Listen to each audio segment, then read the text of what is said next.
your future. I see a cab ride.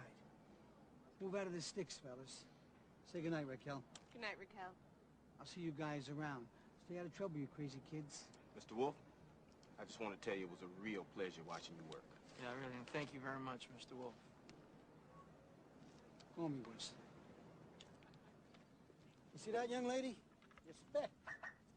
Respect for one's elders shows character. I have character.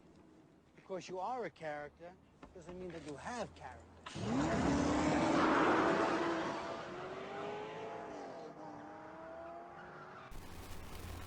What's up, everybody? Thank you for watching a Montu Motors video. And today we're going to be talking about the Honda NSX. Yes, that's right, the Honda NSX, not the Acura.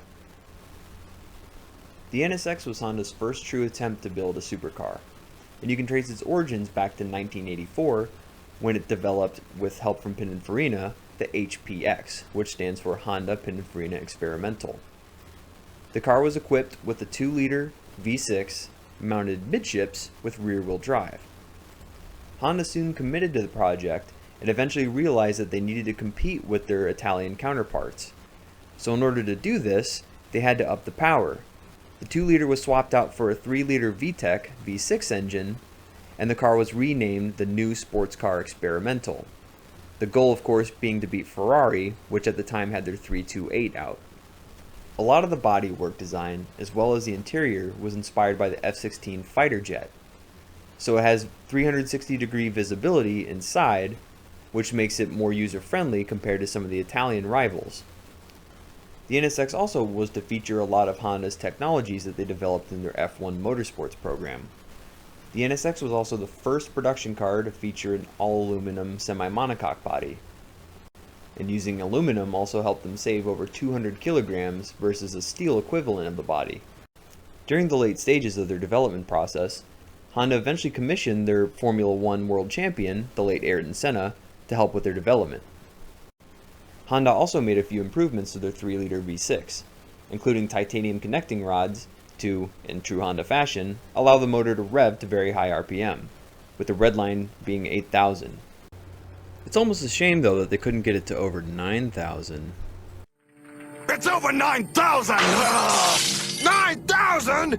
There's no way that could be right! It can't! The final version of the NSX made its first public appearance in 1989 at the Chicago Auto Show, and also at the Tokyo Motor Show later that year. The NSX first went on sale in Japan in 1990 and was their flagship model just above the Honda Prelude. In late 1990, Honda's luxury brand, Acura, started selling the car in North America and in Hong Kong.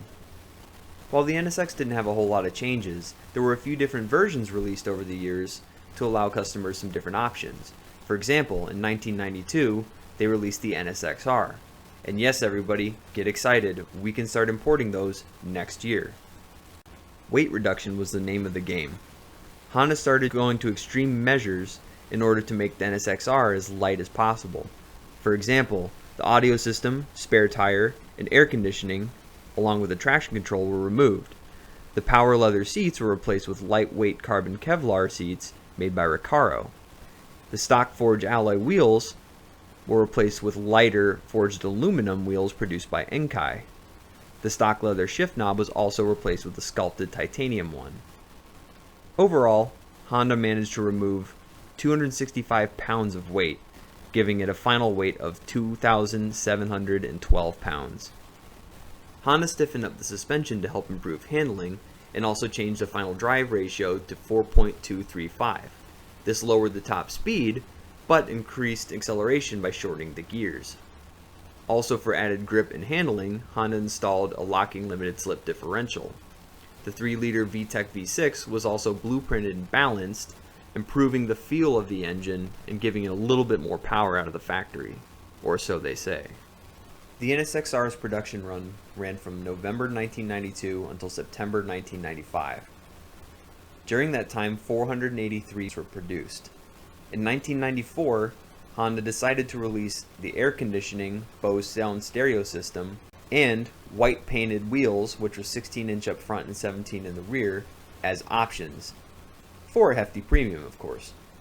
In 1995, Honda started releasing the NSX with an electronic throttle body. This was the first to be fitted to a Honda. 1995 also saw the first sales of the Honda NSX-T, which was an NSX with target tops. In 1997, Honda introduced a new motor to the NSX, which was a 3.2-liter V6. The resulting engine swap gave it a boost in power from 270 to 290 horsepower. Torque increased from 210 pound-feet to 225. Those figures are with the manual transmission only. Models with a 4-speed automatic, however, were still using the 3-liter V6. Speaking of transmissions, the 5-speed was swapped out for a 6-speed in 97 as well. Also in 1997, Honda released the NSX-S and S0. Both of these versions were slightly higher performance versions, with the S0 weighing about 110 pounds less than the S. They both came with a titanium shift knob, Momo steering wheel, BBS lightweight aluminum wheels, and Recaro carbon Kevlar buckets with Alcantara and leather. A lot of these features were taken from the Type R from a few years back. In 2002, the NSX saw its first facelift. The biggest change being the removal of the pop-up headlights being replaced with fixed headlights, and also replaced with xenon HID bulbs. The powertrain, however, remained the same. Also in 2002, Honda released their second version of the NSX-r, which was also sold exclusively in Japan. Like the first NSX-r, weight reduction was the primary focus. Little interesting fact about this vehicle: the vented hood was said to be the largest one-piece carbon fiber hood in any production car.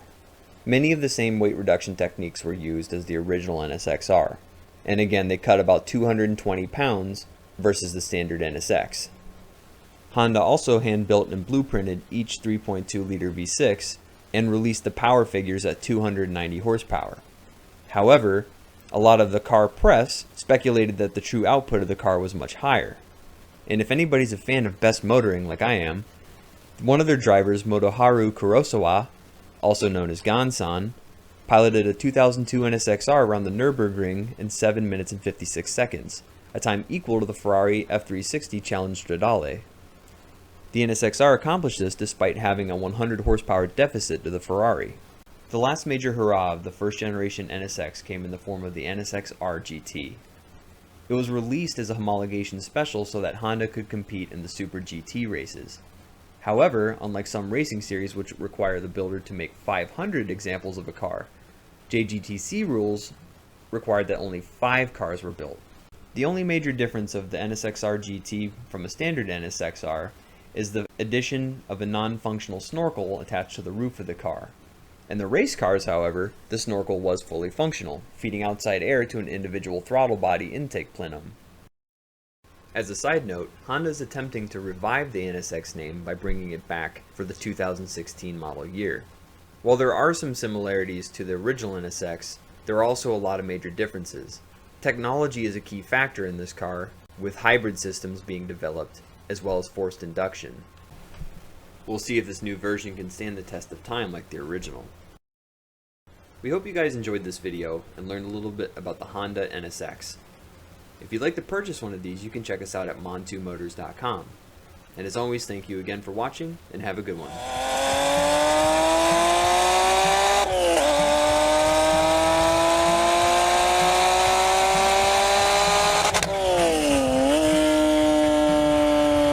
It's insane power. I would definitely recommend Monty Motors. And I would definitely go through Monty Motors again and again. Registration, insurance, all that stuff, but at the end of the day, they took care of every fear you could possibly have. They'll be able to answer it right on the spot. That was a ridiculously simple process for getting a JDM car. I couldn't be happier with my purchase from Monty Motors.